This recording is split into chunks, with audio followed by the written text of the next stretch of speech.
Pequeñas historias misioneras, dirigido por Justo Amado y presentado por Javier López.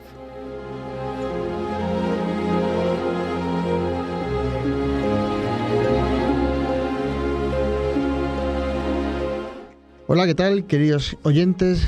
Ya saben que acaban de escuchar, somos Javier López, el que les habla, y mi compañero Justo Amado, director de OMEPRES y responsable del secretariado de la Pontificia Unión Misional. Qué largo, ¿eh? Unión Misional, podemos decir así abreviado, ¿no? Que es una de las 4 obras misionales, además de Infancia Misionera, el Dómuno, Propagación de la Fe, y San Pedro Apóstolo, Vocaciones Nativas, está esta de Pontificia Unión Misional. Que se encarga de la animación misional. Hemos dicho ya, no es la primera vez que lo decimos, sí, es mucho, pero lo hemos dicho ya. Y justo aparte de hacer las noticias, ya enfermos misioneros, como escuchan en el programa de Misión Posible, ¿no? Sí, Te llaman para hablar de enfermos de vez en cuando misioneros. me llaman, es verdad. Hacen mal, pero... Hacen mal porque... Ahí es donde metes también las cuñas aquí de pequeñas historias misioneras, que es nuestro programa, Javier. Y del que vamos a hablar hoy. Y como saben, ya saben que tenemos un correo electrónico donde nos pueden escribir si nos quieren sugerir cualquier cosa, que es historiasmisioneras@radiomaria.es, historiasmisioneras@radiomaria.es.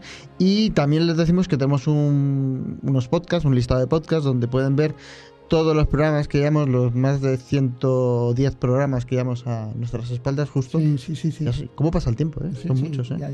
En su buscador habitual de internet pueden poner Pequeñas Historias Misioneras Radio María y le lleva al listado donde están todos los podcasts que hemos realizado. Una vez dicho esto, justo nos metemos ya en materia. Sí, vamos a irnos al país de en medio, que es como lo llaman ellos, ¿no? País del medio. El país de en medio es China. Es China, ¿sabes? Porque ellos consideraban que estaba el cielo, la tierra, y en medio estaba China, ¿sabes? Por eso se llama así. Qué curioso, ¿no? Entonces, y vamos a hablar de China, curiosamente, de 2 extremos de China. El primero, porque es de relativa actualidad, que es que la diócesis de Macao está celebrando 450 años. ¿Ah, sí? De su creación. Claro, no es una diócesis cualquiera, la de diócesis de Macao. Aparte de ser la primera diócesis china, la diócesis china más antigua en funcionamiento es esta de Macao. ¿Ah, sí? Se fundó en 1576, el 23 de enero de 1576, hace unos días. Bueno, entonces, y se fundó, o sea, la estableció el Papa Gregorio XIII, dividiéndola de la famosa diócesis de Goa, de atrás, bueno, en fin. Como saben, la diócesis más grande que ha existido, quitando Jerusalén, cuando comenzó todo esto, fue Goa, que iba desde Lisboa hasta Japón. Sí. Era la diócesis donde se movía San Francisco Javier.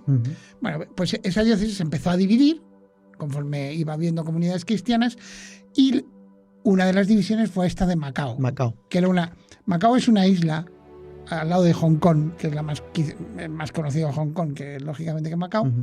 Y entonces se lo dejaron a los portugueses como una pequeña colonia para hacer, pues, para los mercaderes portugueses, ¿no? Entonces enseguida llegaron misioneros y al final lo que es la fe y la misión superó con mucho a lo que era el centro comercial de Macao, porque empezó a haber muchísimos misioneros, sobre todo los primeros fueron los jesuitas, ¿no? Y de hecho el primer responsable de la misión fue un jesuita. Entonces, todo esto lo han querido recordar en Macao dedicándole un año jubilar. Porque le han puesto más o menos de título de Macao al mundo, 450 años de misión y misericordia. Está bien que menos, ¿no? Sí. Hacerlo un jubilado. Fíjate que siento el lío para los oyentes, porque vamos a hablar de un extremo de China y del otro extremo de China en el mismo programa, como si en media hora se pudiera hablar de las misiones en China, Pero ¿te refieres que son un mundo de este a oeste o de norte a sur? De este a oeste. Pues o sea, Macao ocupaba como diócesis, pues, Corea, Japón, y entonces todos los misioneros que salían hacia esas zonas, por ejemplo también a Vietnam, muchísimas veces salían de aquí, de Macao, llegaban a Macao, o también cuando los expulsaban, que lo hemos dicho en alguno de estos programas, cuando expulsaban, por ejemplo, de Vietnam a un misionero, pues acababa en Macao, como era la sede. Y es verdad, ahí se están haciendo también franciscanos. También llegaron las primeras comunidades contemplativas. Hubo una comunidad de clarisas desde el siglo XVII. O sea, que es que tienen una gran historia. Te dice, ¿es la primera diócesis de China, Macao? No. La primera diócesis de China se erigió en Pekín, en 1307, que la eligieron los franciscanos, estos que fueron hasta los mongoles, estos les dedicaremos en su momento, aunque lo hemos mencionado, dedicaremos un programa porque es una cosa riquísima. La siguiente fue la de Guangzhou, en 1313, o sea que ha habido varias diócesis, pero no hubo continuidad porque los misioneros llegaban a través de la ruta de la seda, y entonces el Imperio Turco, los otomanos, pues cortaron todo paso de misioneros. Era muy difícil pasar, ¿sabes? Y entonces, al final, sin misioneros, pues quedaron cristianos, pero las diócesis perdieron lo que se llama la sucesión apostólica. O sea, si no hay sucesión apostólica, pues no, que sepan que si ven a su obispo en su diócesis, ha tenido sucesión apostólica desde los apóstoles. Ha habido uno que le ha dado la mano a otro, que le ha dado la mano a otro, que le ha dado la mano a otro, hasta Jesucristo. O sea, que eso es muy importante para nosotros. Por eso cuando a veces le dicen a uno, pues eso no está en el Evangelio. No, perdona. Nosotros, el Evangelio y también la tradición apostólica, que eso para nosotros es muy, muy importante como católicos. Eso es casi el ir a la Biblia al literal, eso es más de nuestros hermanos separados, ¿sabes? Pero bueno, en fin. Entonces, volviendo al tema. Queda todo en familia. Y entonces, esta diócesis de Macao, fíjate, con todo lo que fue, ahora solo tiene 30.000 católicos, porque son prácticamente los que caben en la pequeña isla de Macao. O sea, los católicos son un porcentaje muy pequeño, pero que también es que se ha ido cortando. Pekín, la diócesis de Pekín, la nueva diócesis de Pekín, fue un fraccionamiento de la de Macao, etcétera, etcétera, etcétera. Claro, Macao ya no tiene lo que era antiguamente esa isla de paso. No te digo cuál es el patrono de la diócesis de Macao, ¿verdad? Bueno, San Francisco Javier, evidentemente.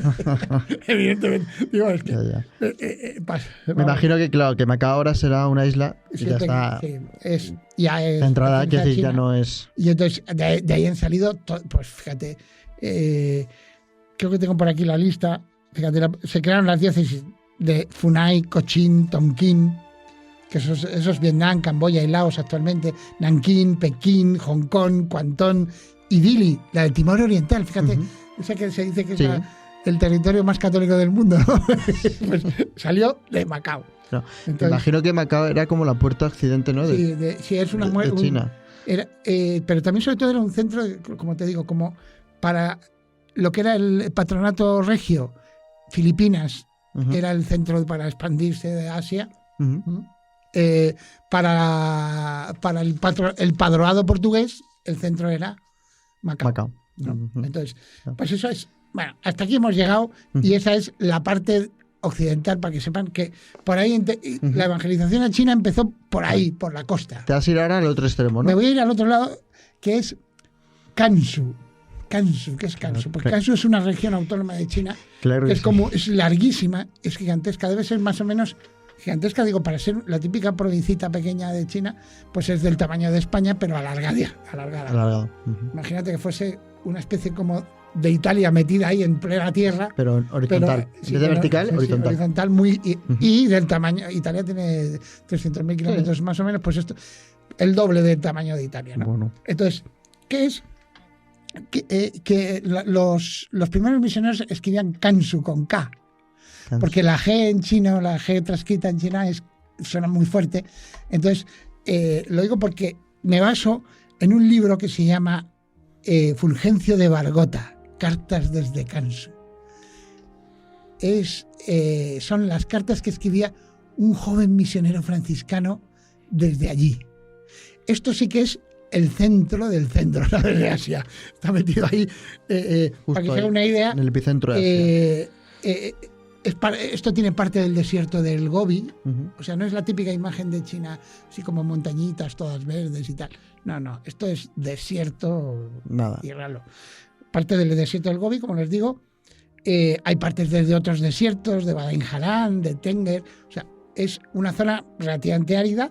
Y ahí nace el río Amarillo, que por eso se llama amarillo, porque lleva lodos de todas estas zonas. Que son, ¿Y es amarillo? Sí, lo llaman. Y es el de los ríos estos importantes que han hecho la civilización china. Entonces, el arroz. Y esto es importante el Kansu porque era también, como hemos hablado antes, de la ruta de la seda. O sea, la ruta de la seda estuvo prácticamente desde tiempos de los griegos hasta, yo creo que el siglo XVIII, XIX. Vamos, los chinos producían la seda y se llevaba como un artículo de lujo a Europa. No, la gente pagaba millonadas por la seda. Entonces, por eso los mercaderes se arriesgaban. Entonces, esta cosa alargada, que se llama Kansu, pues era la forma de entrar hasta China, si queremos llamar. Ir a comerciar. Hasta la zona occidental de China, pues entraban por ahí.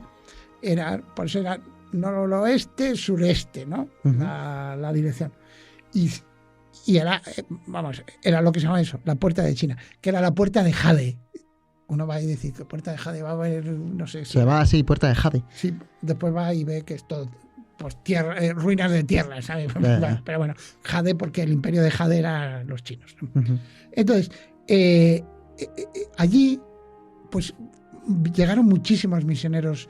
Los primeros misioneros que llegaron, fíjate, no eran los franciscanos, ¿no? Venían de la zona de... O sea, se creó el vicariato de Kansu y se le encomendó a los misioneros de Shoit, ¿no? Shoit, que llamaríamos nosotros.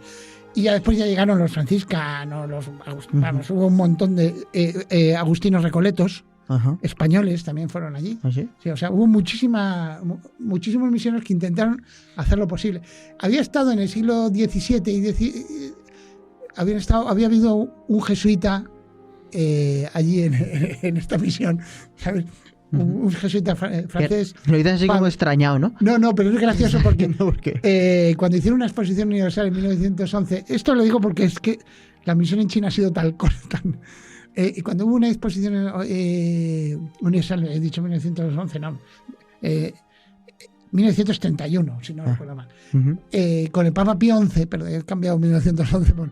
Bueno. Hubo una exposición universal en Roma, pusieron una cosa graciosa, que era una imagen de este jesuita, ¿no? Que lo veneraban los cristianos. Todavía lo veneraban los cristianos en el siglo XX. Pero los no cristianos lo confundían con el dios de la tierra.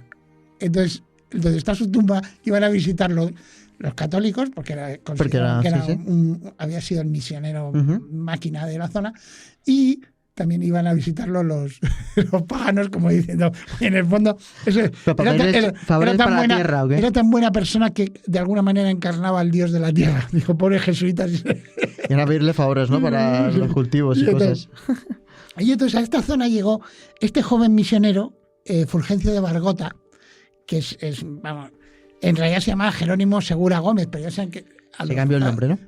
En muchas órdenes se cambian el nombre y se pone el sitio de dónde vienen y su nombre, ¿no? Fulgencio de Bargota.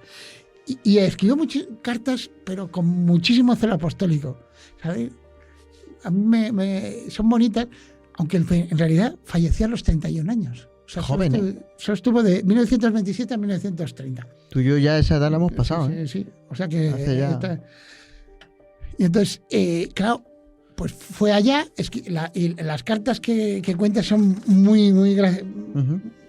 ¿No vas a leer algún fragmento? Sí, pues sí, una de sus cartas decía, nuestra alma, porque le preguntaron, ¿de qué nos alimentamos? Porque claro, le mandaron una carta desde aquí, desde su familia y desde los...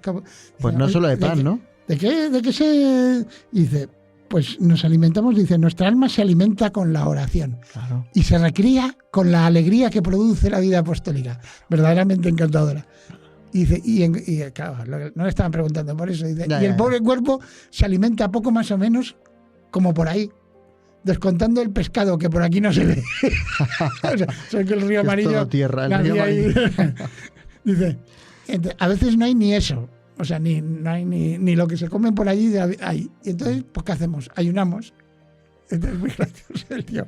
Es muy gracioso. ¿Alguna hierba o algo? Entonces, por ahí. Es gracioso porque aquí a esta zona llegaban muchísimos misioneros que casi todos eran un retrato robot del típico misionero que llegaba a esta zona. Tenían más o menos el mismo origen, la idéntica formación, ideales compartidos.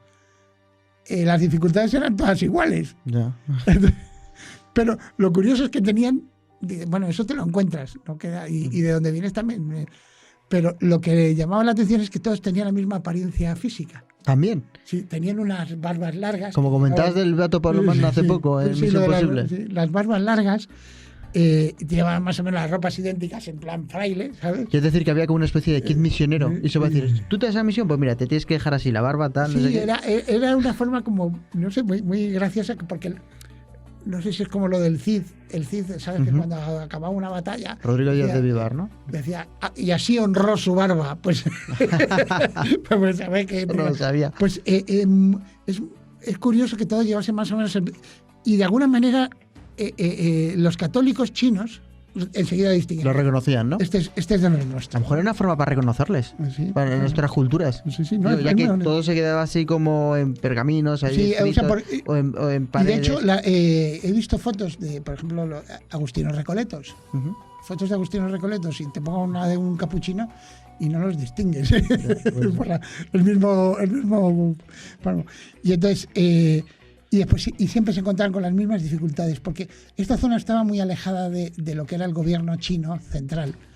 Y entonces había guerras, había bandidos, y después había muchísima miseria, que se encontraba muchísima miseria, y siempre había un hambre, que por eso hacía referencia al pobre Fulgencio, ¿verdad? A esta. Lo que quieres decir es que China no presta mucha atención a esa zona del territorio. Es que era muy difícil. Pero en general pasaba. O sea, lo del estado actual, esto que controla hasta la última frontera, Javier, eso es de ayer por la mañana. O sea, en España los Pirineos eran un desastre hasta el siglo XX. Y así con todos. O sea, puedes ir país por país. El lejano oeste en Estados Unidos, pues lo mismo. Entonces, aquí les pasaba lo mismo a los chinos, que estaba aquello tan perdido. Era tanto, ¿no? Tan perdido. Y después siempre estaba el tema de la ruta de la seda, ¿sabes? Que era una zona remota, etcétera. Era un... Bueno, el caso es que, volviendo a nuestro querido Fulgencio de Cartas desde Kansu, este hombre nació en Bargota, Navarra, por eso.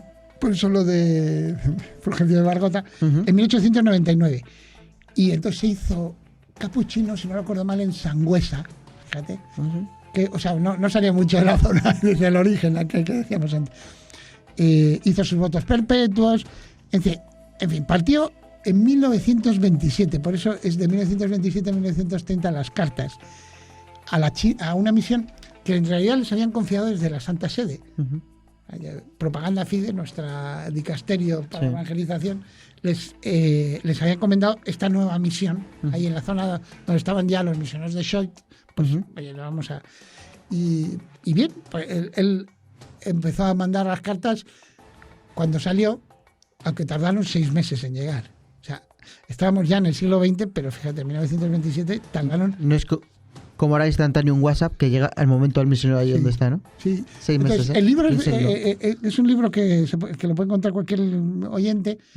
Lo que te dice, o sea, te va viendo cómo un misionero va viendo todas las novedades de los paisajes, porque este hombre lo describe todo, ¿sabes? De hecho, de repente se acuerda de unas leyendas de Navarra, desde el Monte Aralar, y dice que un mito de Navarra que dice que había un tío que enfrente desde la montaña de Aralar, pues él se pone encima de una montaña y dice: ¡China! ¡Vas a ser pronto de Cristo!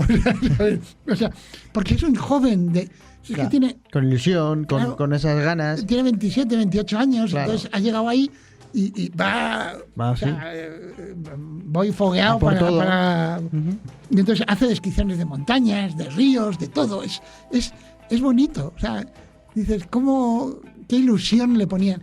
Y sobre todo porque, lo decía en un programa de estos de Misión Posible, a veces no somos conscientes de lo que pasa en los misioneros.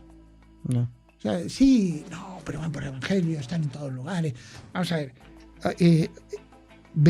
míralo en lo que es. Han dejado su familia, viven mal, en zonas que a nadie le nada. gustaría vivir, a lo mejor. Claro, viven mal, comen mal, ¿sabes? Y después no tienen nada. O sea, porque claro, dice, no, pues yo también tengo un amigo que ha estado con una ONG, no sé dónde. Sí, pero le han dado un sueldo, No. ¿sabes? A no ser que vaya de voluntario, la gente no vive del aire. Pues los misioneros parece que sí. Ya. O sea, cuando dice, pues yo no vivo del aire, pues a veces a mí me impresiona mucho eso. Es lo que percibimos, Javi, cada vez que vienen misioneros de sitios lejanos.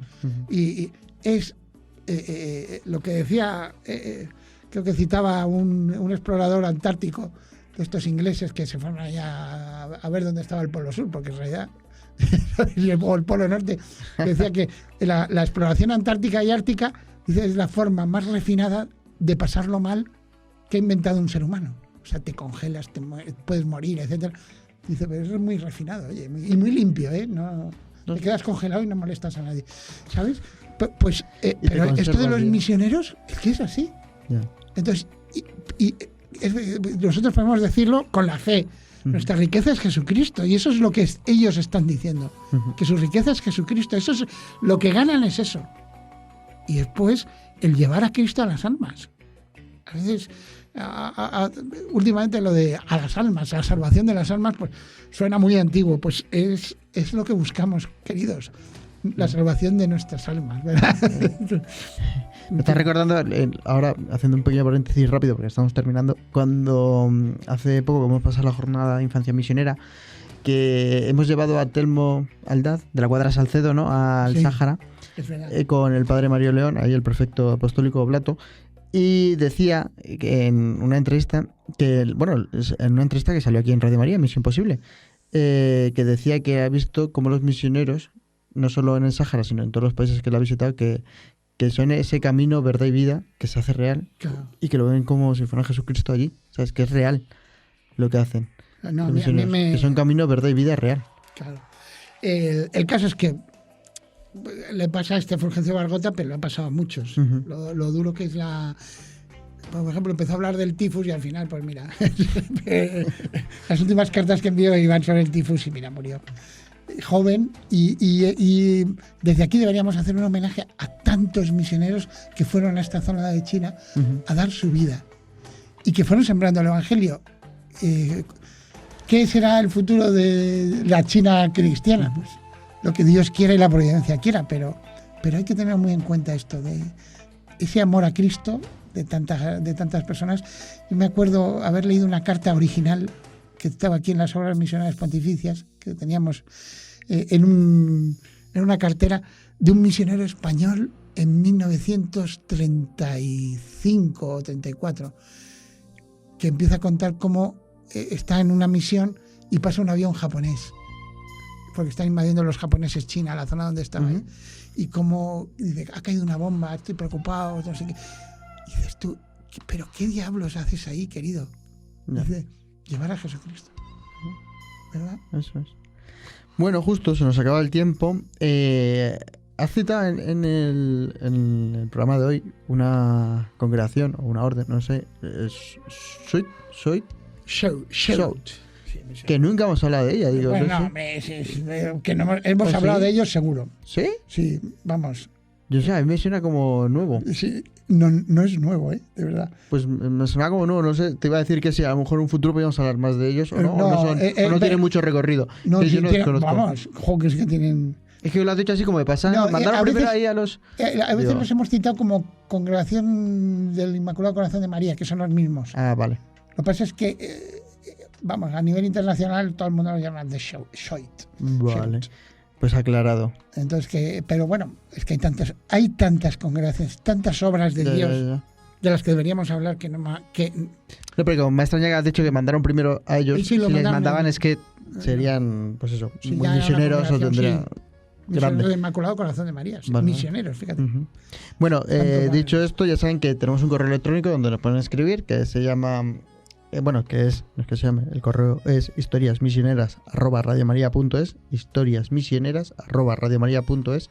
Y si quieren escuchar alguno de los podcasts que hemos realizado, ya saben que en su buscador habitual de internet, poniendo Pequeñas Historias Misioneras, Radio María le lleva al podcast donde están todos los programas. Justo, que muchas gracias por todo. A ver, hasta la próxima vez. Hasta la próxima Pequeñas Historias Misioneras. Venga. Y ahora recen, que creo que viene el rosario, Sí. recen por los misioneros.